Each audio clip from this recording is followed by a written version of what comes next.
Nesse vídeo, a gente vai ver a fala de 3 artistas, eu, Simone Peixoto, a Cecília Stellini e a Cláudia França. Nele a gente fala sobre as nossas obras, a nossa trajetória e especialmente como que a autorreferência faz parte dos nossos trabalhos. Trabalhos autorreferentes são aqueles em que a vida, a história ou a experiência do próprio artista fazem parte da obra, ou no resultado final ou no seu processo, mas sem necessariamente mostrar a imagem do artista. Os autorretratos, por exemplo, são trabalhos autorreferentes, mas não todo trabalho autorreferente é um autorretrato. Não necessariamente a imagem do artista precisa estar ali para ser um trabalho autorreferente. Como a gente vai ver aqui, uma obra pode mostrar muito da vida ou falar muito da vida de um artista sem necessariamente mostrar o seu rosto ou o seu corpo. Aqui a gente tem 3 exemplos, mas as possibilidades de abordagem da autorreferência na arte são infinitas. Às vezes é bem evidente, fundamental para a gente compreender ou se aproximar da obra, outras vezes é um aspecto mais secundário, uma coisa que pode não estar tão evidente. Mas o que é bonito de perceber, interessante, é que muitas vezes o artista, quando ele fala de si, ele se aproxima de nós.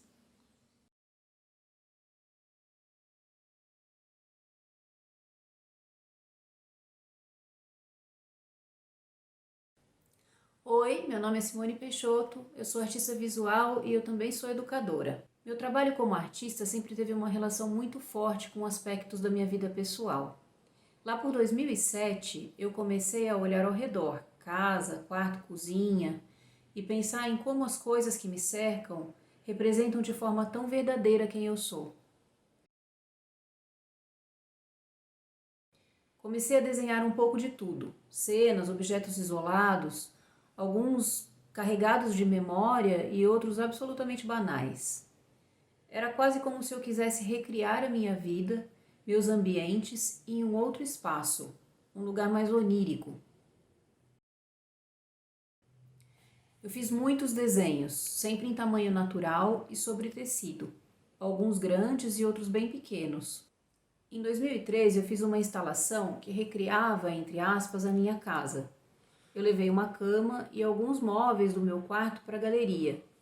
E eu fiz mais de 50 desenhos em travesseiros. Todos eles representavam fragmentos da minha casa.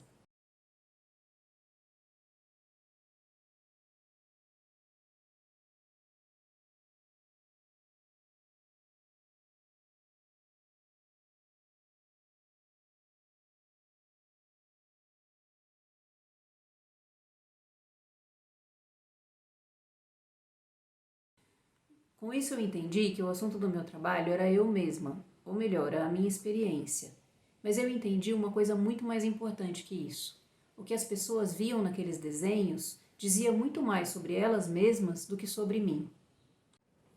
Eu percebi isso em seus comentários, nas lembranças que me contavam das suas próprias vidas, a partir do que eu revelava nos desenhos.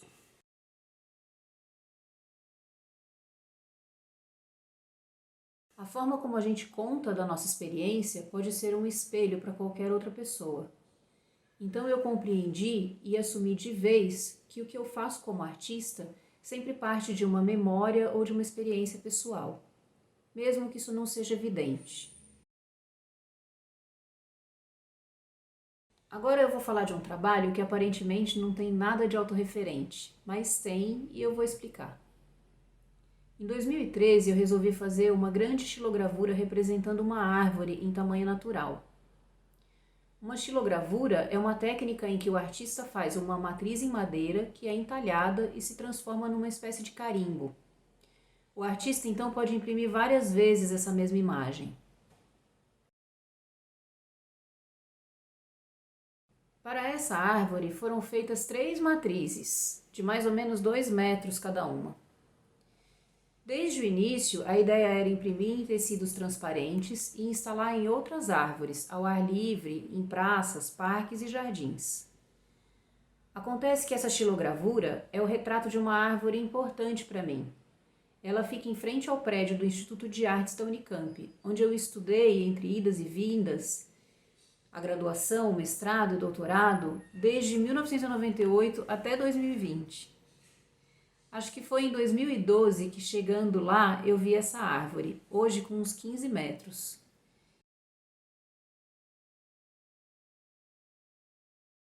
Me lembrei dela e eu tive certeza que era a mesma árvore que eu tinha desenhado em 99, quando ela ainda era menor que eu. Ela cresceu e eu cresci, mas eu cresci para dentro e ela cresceu para cima e para os lados. Quando eu uso a imagem dessa árvore, para mim é uma representação de mim mesma.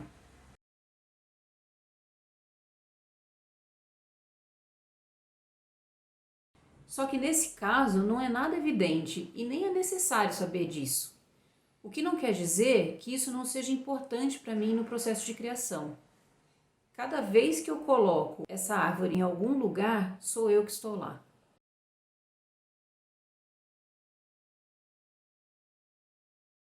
Em 2015, eu estava em uma praça planejando instalar algumas árvores e encontrei uma árvore morta. Ela havia sido podada de uma forma que ela não resistiu e morreu. Era uma imagem muito triste. Ela ainda estava plantada no chão, mas sem vida. A casca se desprendia do tronco e por dentro ela era quase branca. Quase como um abraço, eu a envolvi na minha árvore, com pedaços de papel recortado com a impressão da xilogravura.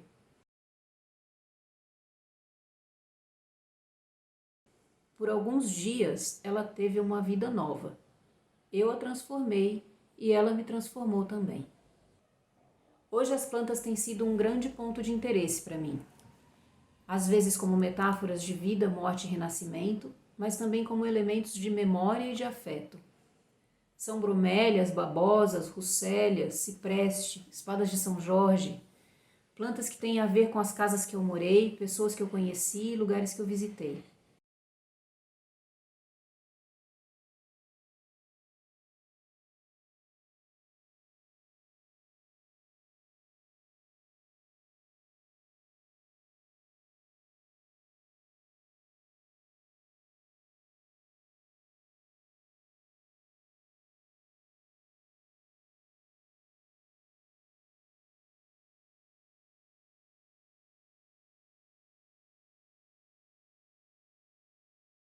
Nos trabalhos que eu tenho feito hoje, a autorreferência não aparece para quem vê, mas nos meus cadernos, no ateliê, eu estou sempre trabalhando envolvida em memórias de tantas Simones que eu já fui, de quem eu sou hoje e daquela que eu vejo logo ali em frente.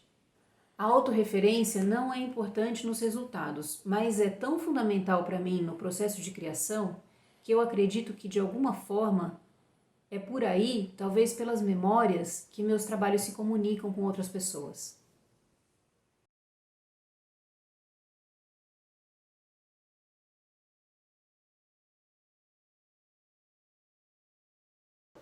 Olá, sou Cecília Stellini, artista visual e performer.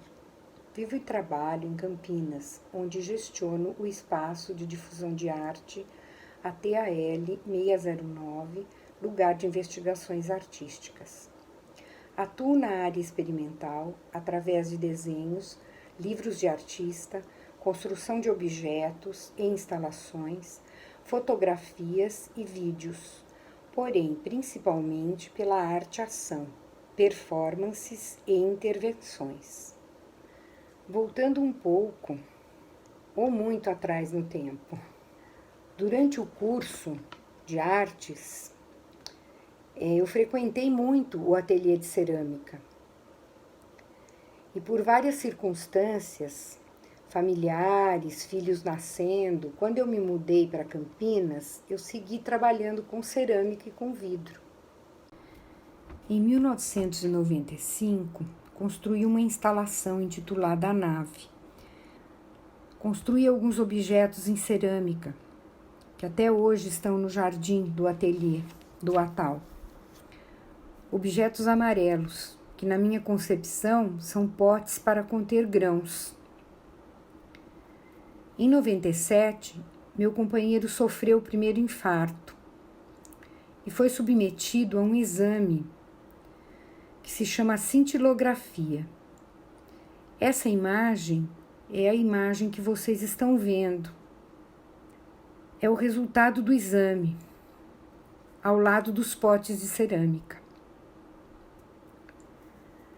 Por isso, não estranhei quando o elemento coração veio ao meu encontro. Em 97, a partir de uma peça em cerâmica que me remetia à cabeça de um pássaro, fiz alguns moldes para executar essa peça em vidro soprado. E o resultado foi o desta foto. Pareciam para mim e também para outras pessoas que viram corações de boi. E eu tinha acabado de construir essa instalação. Aí entendi que eram os corações desses personagens.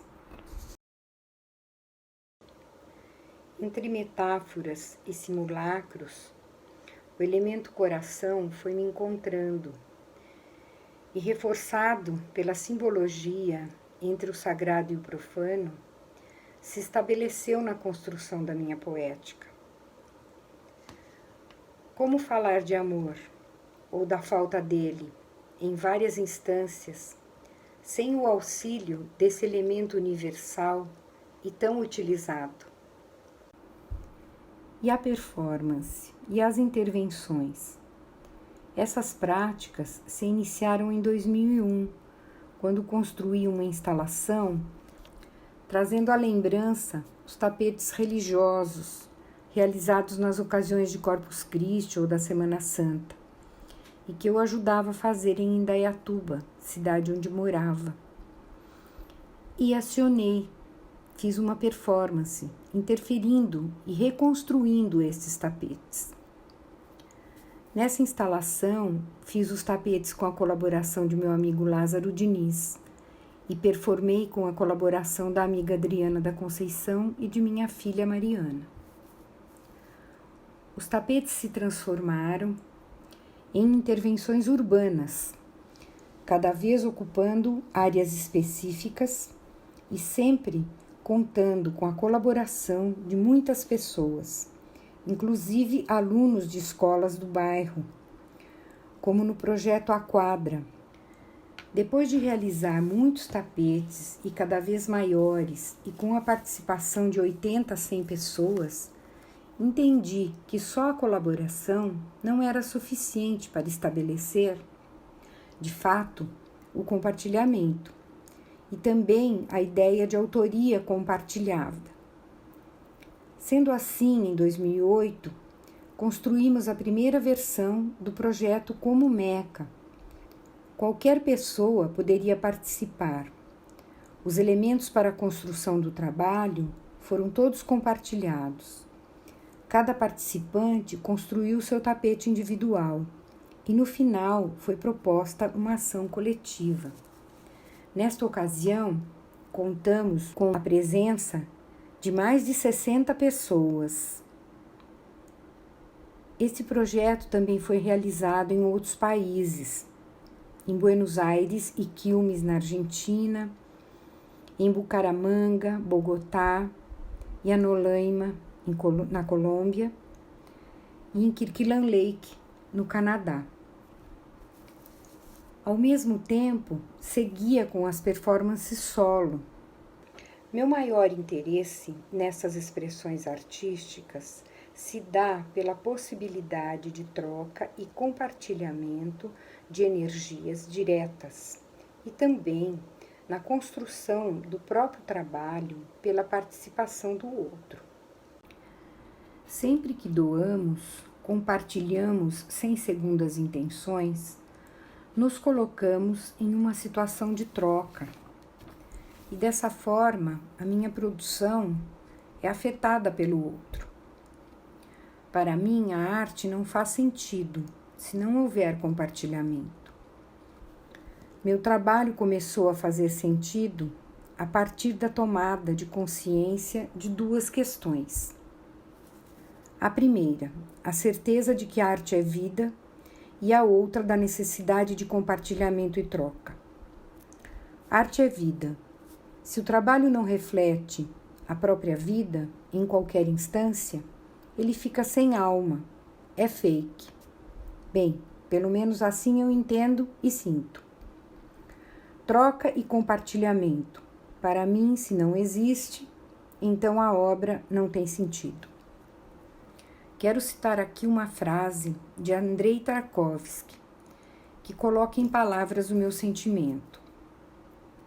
A grande função da arte é a comunicação, uma vez que o entendimento mútuo é uma força a unir as pessoas, e o espírito de comunhão é um dos mais importantes aspectos da criação artística. E quando percebi que com performances e intervenções poderia exercer com maior potência a troca e o compartilhamento, aí fiquei. Não consigo pensar em nenhum outro fazer artístico que me dê maior prazer. Quanto à ideia da importância do trabalho ser reflexo da própria vida, a primeira referência de que me recordo a esse respeito foi quando tive nas mãos o diário de Frida Kahlo. Por incrível que pareça, já conhecia sua obra, inclusive presencialmente. Também conhecia sua história de vida. Mas o diário me impactou. Bom, ninguém até então havia mencionado que meu trabalho era autorreferente ou autobiográfico. Fui aos poucos tomando consciência disso, o porquê e o sentido. Em 2009, fui submetida a uma cirurgia cardíaca. E aí a autorreferência ficou ainda mais forte. Considerei a cirurgia uma performance.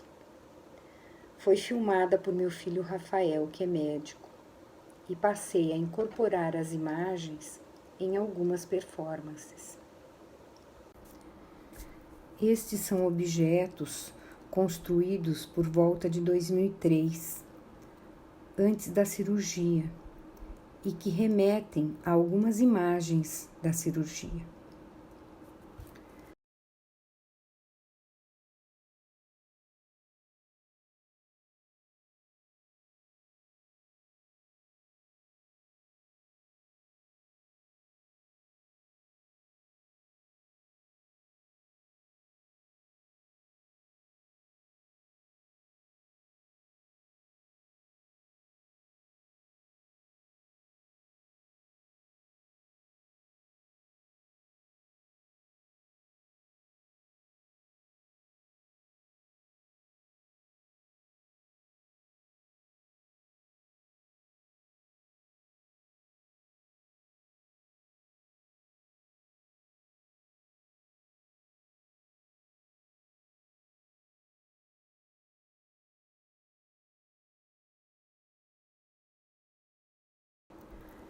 Iniciei com a cerâmica e por isso quis terminar aqui também com cerâmica.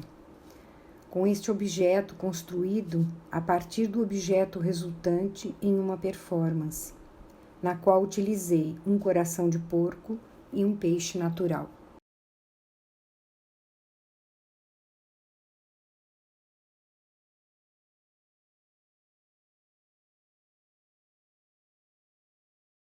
Olá, eu sou Cláudia França, sou artista visual, pesquisadora e professora universitária.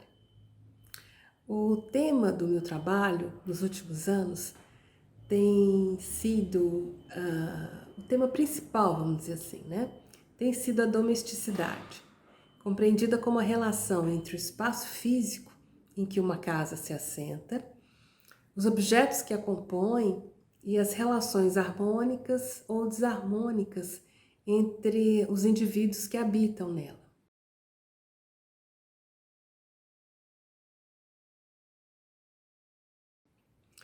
Esse tema vem pela própria experiência do habitar, né? Dada nas diversas mudanças de endereço, seja como hóspede, seja como hospedeira, nas reformas estruturais e nas adaptações da casa para que outra família a habitasse comigo durante um bom tempo, na manutenção de mais de uma casa em estados diferentes, culminando na última mudança, em definitivo, para um outro estado. Esse nomadismo me fez e me faz insistir no rearranjo das personagens, né, que compõem uma casa. Tal movimento pode passar batido pelas pessoas que convivem comigo no mesmo espaço ou que me visitam, né? É interessante pensar nisso, né? Porque o dever de organizar a casa após as desordens, isso cria uma espécie de recorrência de um certo tipo de competição entre o fazer e o desfazer. E esse jogo acaba criando um grau de invisibilidade no fazer cotidiano, porque ambas as ações, né, tanto arrumar quanto desarrumar, elas são efêmeras e elas nunca se dão em definitivo. Esse meu nomadismo de habitar me fez optar por não possuir um ateliê como um espaço específico para a realização de trabalhos, né? Ou seja, a casa toda é considerado meu ateliê. Então, existe uma intensa interpenetração do real e do simbólico que compõem o cotidiano.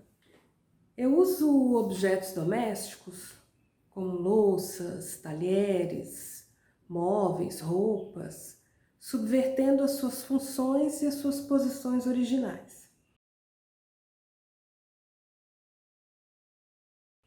O arranjo desses objetos na construção poética propõe situações de equilíbrio precário, onde existe uma desterritorialização funcional desses objetos, né?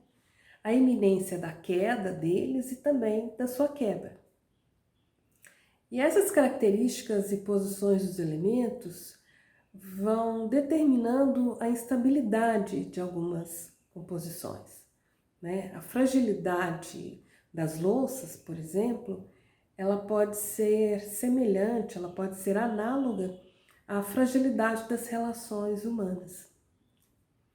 Se os objetos frágeis, como as louças, organizadas em composições instáveis, elas podem ser pensadas então como sujeitos em relação, eu posso considerar também que a casa é um território onde eu construo paisagens. E nelas eu vislumbro o romance da minha própria vida. A presença contínua de diagonais remete à minha paisagem querida, né? A paisagem das Minas, né? Essa paisagem de montanhas mineiras, né? Esse meu lugar de origem. As paisagens construídas tornam a casa, então, mais do que um refúgio, um lugar dessa memória atemporal, mas também um lugar de exposição e de convívio com sonhos, né? É como se eu transferisse a ideia de que o autorretrato, pensado como um tipo de trabalho, um gênero, né, de representação pictórica, artística, enfim, o autorretrato seria o tipo de trabalho em que eu me represento de um modo mais ou menos convincente, onde outra pessoa poderia me reconhecer naquela representação em termos de forma, né? Então, o autorretrato, ele se transformasse em uma série de objetos e situações identitárias, autorreferenciais, autobiográficas. Então, para realizar uma exposição em uma galeria, eu levo os meus próprios objetos, né, para os espaços expositivos. Eu desnudo a casa, essa casa de origem, e eu transporto seu espírito para um novo lugar. Nesse nomadismo, eu me espelho, eu me reconheço, eu me desconstruo. E nesse estranhamento, existe a chance de me construir de novo.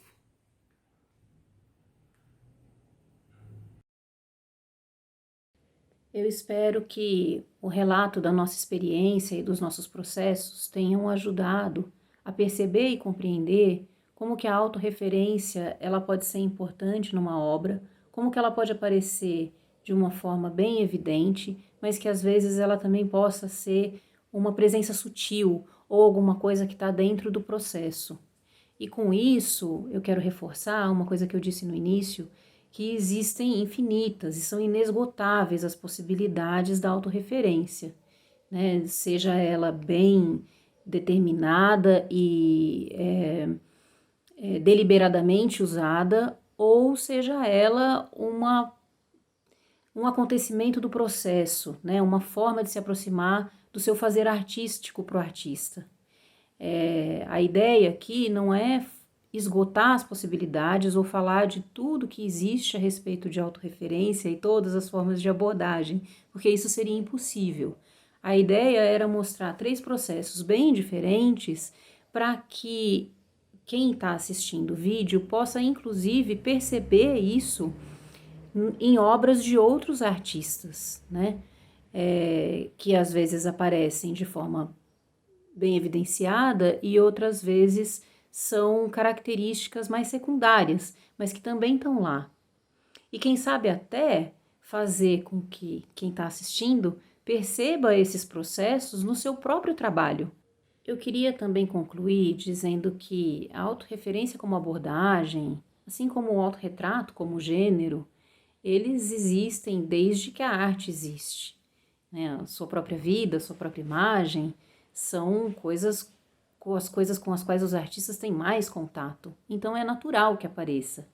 Talvez também um desejo de entender a sua própria vida, de questionar a própria existência, tenham sido geradores ao longo de tantos anos e ainda né, um interesse e um gerador para obras e para motivador para os artistas, né? Mas, embora os artistas estejam falando de si mesmos, das suas biografias, usando a sua imagem, isso não significa que as obras elas se esgotam na vida daquele artista. Quando a gente está diante de uma obra que é autorreferente, a gente também se conecta com ela. As experiências humanas, elas se intercomunicam, né? A gente se identifica, às vezes por empatia, às vezes por algum espelhamento. Não necessariamente a minha história, a minha vida, a minha imagem precisa se parecer com a daquele artista para que eu me identifique com ela. Isso, na minha opinião, é o que faz com que muitas dessas obras sejam tão potentes, especialmente no poder de se comunicar, de afetar outras pessoas. É muito forte quando a gente consegue se ver na experiência do outro. Com isso, eu concluo aqui o nosso vídeo, na esperança de tê-los afetado, e convido para assistir, agora na sequência, a performance Burning, da Cecília Stellini, e a performance A Nômade, da Cláudia França.